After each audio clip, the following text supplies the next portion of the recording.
que pateixen també aquesta manca d'oportunitats moltes vegades, com es barbarà una d'elles, aquesta manca d'oportunitats d'exposar, ja sigui col·lectivament i molt menys individualment. Està molt difícil.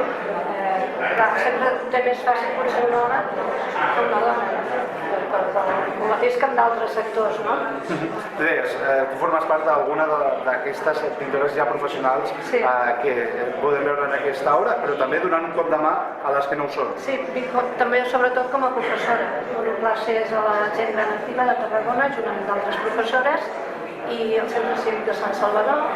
També tenim un col·lectiu a Sant Salvador, que és el Ministeri de la Cultura de Sant Salvador. Hi ha moltes pintores d'aquest col·lectiu aquí representades. Hi ha gent de totes les edats, des de joves que encara estan treballant, gent jubilada, una mica de tot. Moltes gràcies, Dolors.